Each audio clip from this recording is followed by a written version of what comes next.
Ave Maria terangi jalan bersama kita dalam doa dan cinta.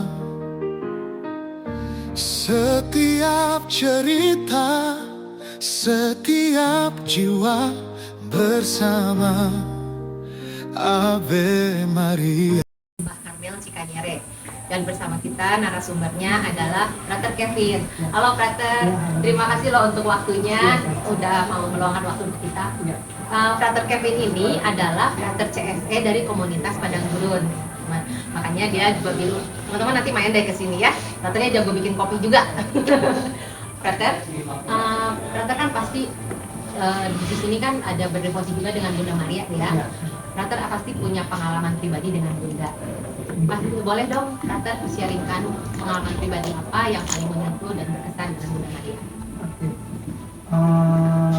Yang paling menyentuh mungkin sekitar tahun 2023. Jadi ketika itu papai saya sakit dan saya dihubungi waktu itu hari Jumat.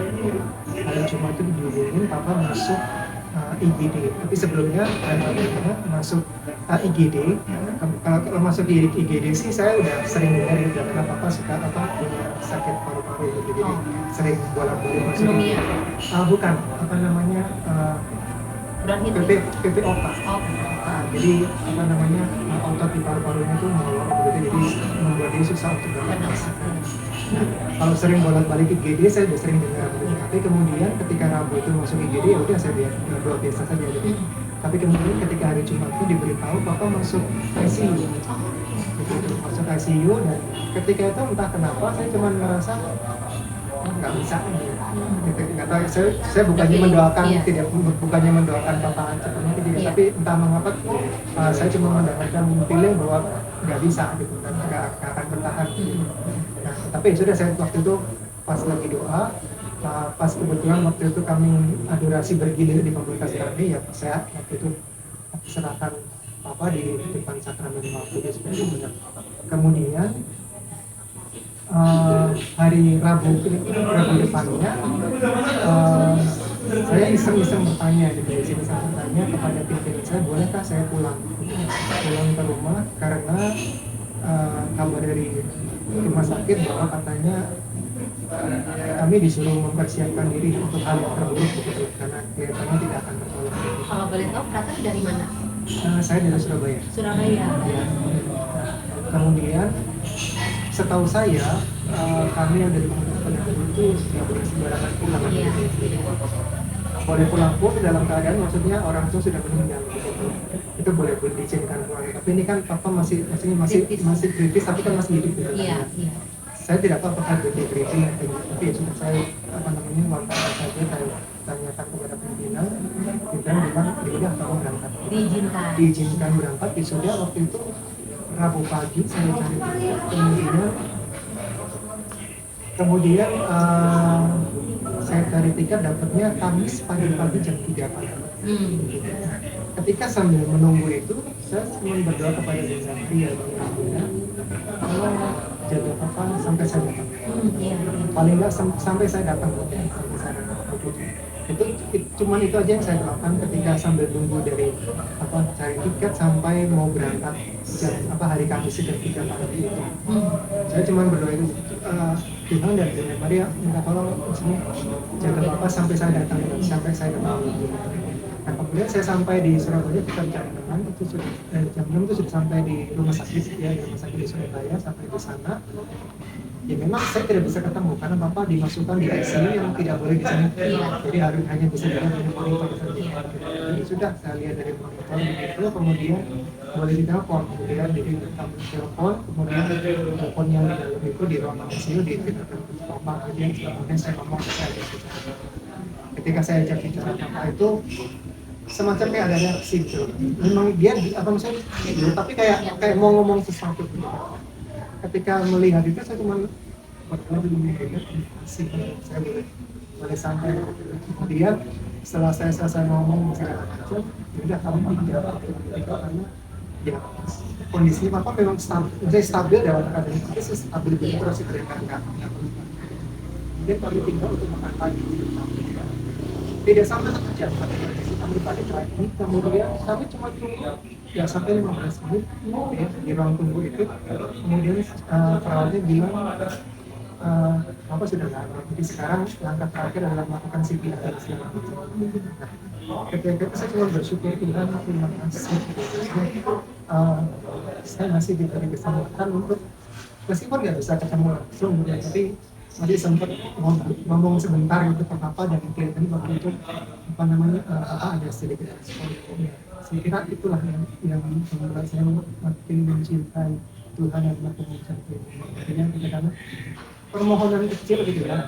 Saya juga tidak melakukan devosi atau bagaimana, saya cuma doa singkat saja, spontan saja, tetapi Tuhan mendengarkan dan juga mendengarkan. Jadi diberi kesempatan untuk bertemu dulu lah ya. Iya, seperti yang pemakaman. Tuhan sih memang. Nanti rahmatnya Bunda mendengarkan doa frater ya. Ya baik. Saya sampai merinding ngedengarnya dan kebayang, tapi terus setelah itu Bapak langsung udah meninggal, frater berarti masih tetap di situ ya, untuk masih di situ sampai kurang lebih pokoknya sampai kremasi selesai udah saya pulang. Dan itu pun seluruh acara juga berjalan lancar ya, meskipun waktu itu ketika cari romo ya untuk bisa requiem di tempat tempat persembahan itu susah sekali. Jadi cari romo-romo yang mama saya kenal dan keluarga saya kenal itu pada nggak bisa, semua pada pas kebetulan waktu itu tidak bisa.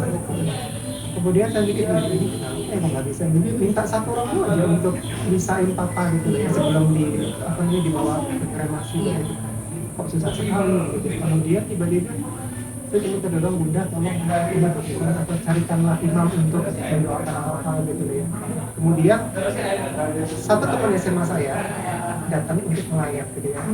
Nah, kemudian ketika kami ngobrol-ngobrol, entah mengapa arahnya ke arah sudah ada romo belum gitu loh.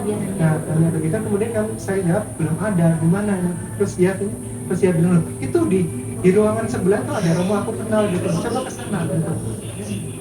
Akhirnya kami ke sana, kami nggak kenal romo itu gitu.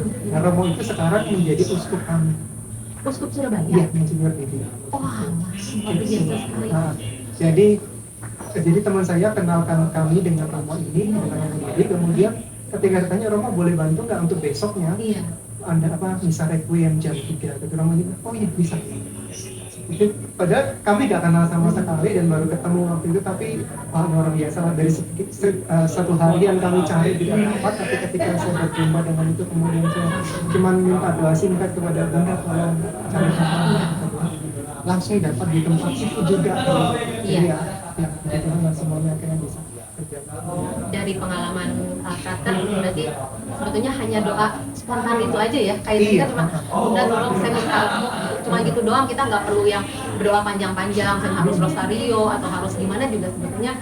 Ya, saya bukannya meremehkan saya tidak, tapi itu juga penting. Iya, Cuman ya doa-doa singkat itu pun juga kalau kita memang melontarkan dengan tulus, Tuhan akan mendengarkan. Seperti Bunda Maria kan, dia cuma ketika perjamuan ibadah, Bunda Maria kan cuma berkata singkat kepada Yesus, mereka harus saja.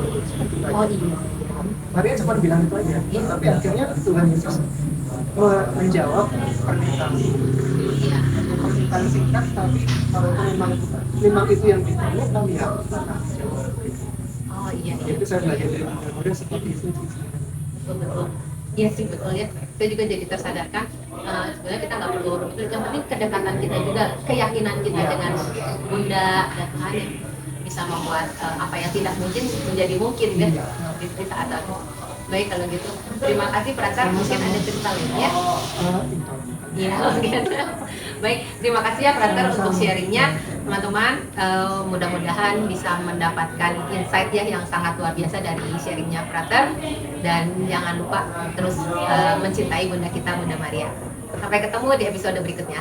Ave Maria, terangi kami, mengisi hati dengan damai.